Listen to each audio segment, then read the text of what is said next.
Ladies and gentlemen, good morning. It's really a privilege to address the FESE Annual Convention today and together with such distinguished speakers. And I would like to especially thank Hans-Ole Jochemsen and Judith Hart for inviting me here to speak at this important event. Being a Dutchman, let me go straight to the core topic of my contribution, which is making markets safe, which is also one of the topics of this conference. Safe markets is an essential element of ESMA's mission, relating both to investor protection and the stability of markets. However, making markets safe cannot be viewed in isolation. It goes hand in hand with the goal of promoting markets efficiency in order to maximize the efficient funding of the real economy and to provide investment opportunities. ESMA is currently pursuing the goals mentioned above on multiple fronts. A key element in this is the revision of MiFID, where recently significant progress has been made by the European Council. It was also mentioned by President Weidmann that there's been recently a conclusion by the Council on this important dossier.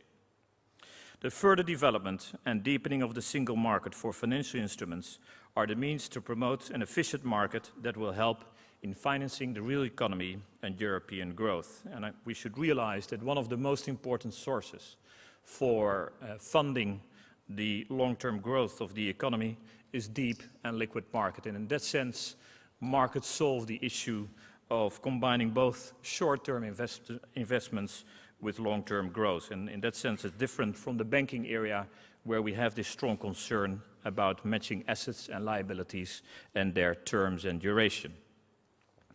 However, it is necessary to ensure the proper development of the market.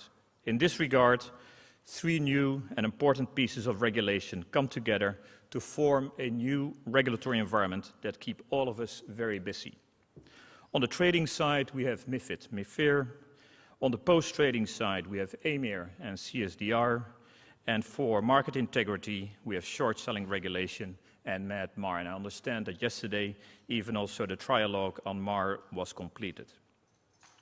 MiFID I introduced competition between trading venues across Europe, and it is well known that fragmentation was the other side of that coin. The new MiFID, rather than a radical change, is largely an improvement of the already existing legal realities. Whilst retaining competition, MiFID II sets out a better response to fragmentation and levels the playing field. The revision of MiFID aims precisely at mandating more transparency, maintaining and deepening competition, and ensuring that there are sufficient means for regulators and investors to check the qualities of the services provided. Let me now move on to the issue of transparency. As far as transparency is concerned, I would like to point out the extension of the pre-trade transparency regime to non-equities and the revision of the pre-trade transparency waiver regime, as well as the creation of approved publication arrangements and consolidated tape providers. This aggregation of market data will allow market players and regulators to acquire a unified view. I don't know if the new rules will effectively bring at least one truly fully consolidated tape, but I think that it would be a lost opportunity if, as some say, they did not. Putting in place a consolidated tape would bring many benefits, not only in terms of improved transparency and accessibility of data, but also to enable intermediaries' duty of best execution to gain significance, as it will be easier to compare the actual execution of orders with other available options. It will also enhance the surveillance function of trading venues, which would for the first time have a consolidated source of all trading in all venues and OTCs. And in that sense, I think that EU has not progressed sufficiently on the best execution issue. We have a rather complex definition. The consolidated tape will help, but I think there's also a task here clearly for the supervisors and the regulators to check whether best execution is delivered. The envisaged transparency regime requires ESMA to determine liquidity estimates and thresholds in order to define the actual scope of the regime in terms of instruments and the key parameters of the transparency provided to the market. The impact of the measure and the need to adequately calibrate the system should not be underestimated, as it is necessary to set meaningful thresholds around a vast array of financial products with trading patterns very different to equities, and we need to do that without damaging liquidity. We could say that in the area of markets, this is possibly the most substantial and demanding single task left for the level 2 of the whole MiFID/MiFIR framework. Producing a robust regime will require sufficient time, and ESMA will need to engage with market participants for their views and information. Let me now comment briefly on the topic of surveillance. I understand it's a topic that is really high on your agenda, but my message might be a bit different from what you had hoped for. Market integrity is a top priority for ESMA. We have been paying a great deal of attention to the issue whether the surveillance framework of our markets needs a substantial revamp due to market interconnection and the prevalence of high-frequency trading. We think it does not, but it does indeed need some adjustments that are on the way. An effective surveillance system needs to be based on 4 pillars. First, information for regulators. Secondly, resources dedicated by trading venues. Thirdly, investment firms that detect misconduct and cooperate with regulators. And fourth and finally, a fully fledged enforcement system.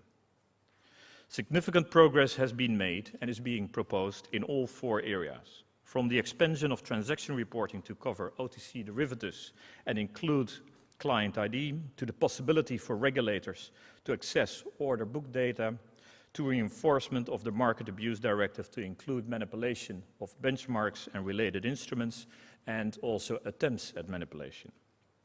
We believe that with the robust, consolidated post-trade information, almost all misconduct can be detected either at firm, venue, or market level. A true minority, like cross-market layering, will still be hard but not impossible to detect.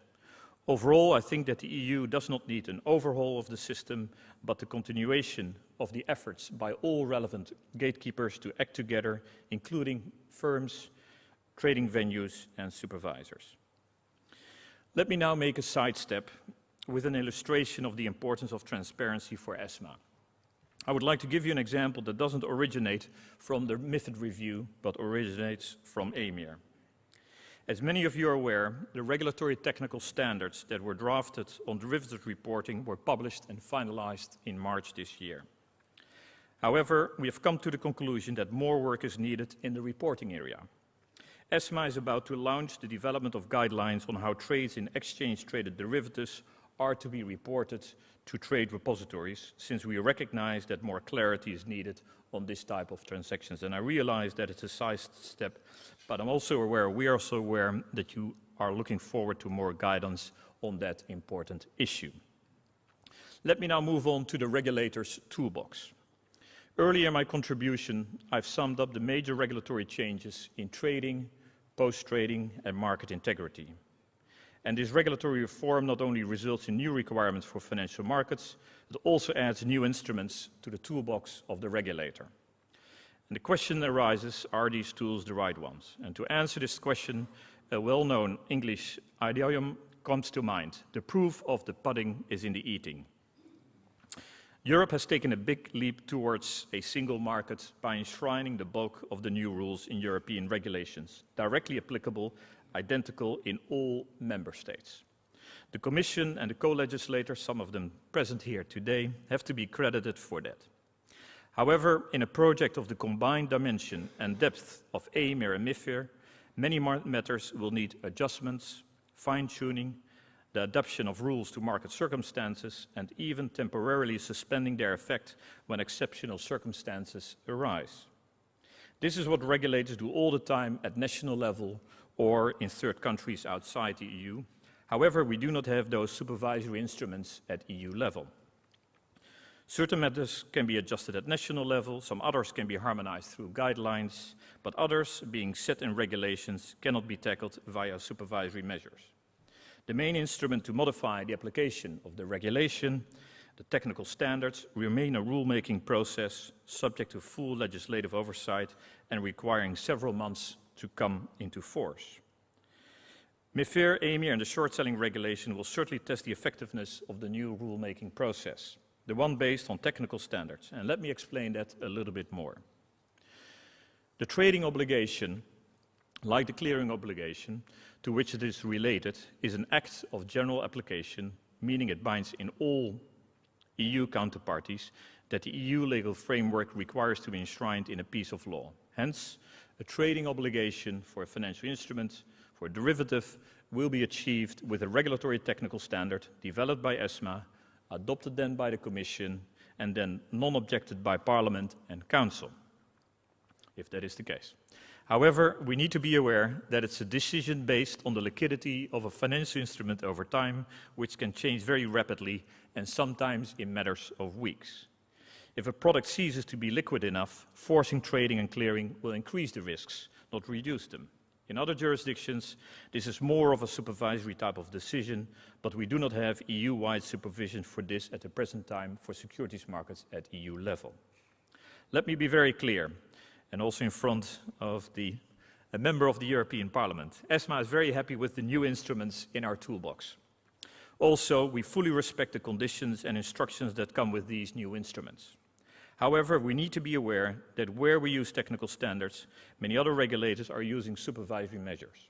Hence, the swiftness with which we will be able to adopt, review, and even reverse those standards in the EU, depending on market changes, will determine the effectiveness of the new instruments in the toolbox.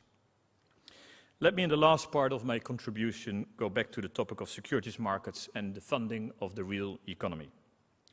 With the banking sector in difficult territory, many have expressed the hope that securities markets will become a more important source of funding.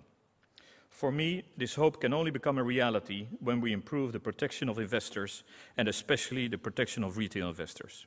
And let me explain that again briefly.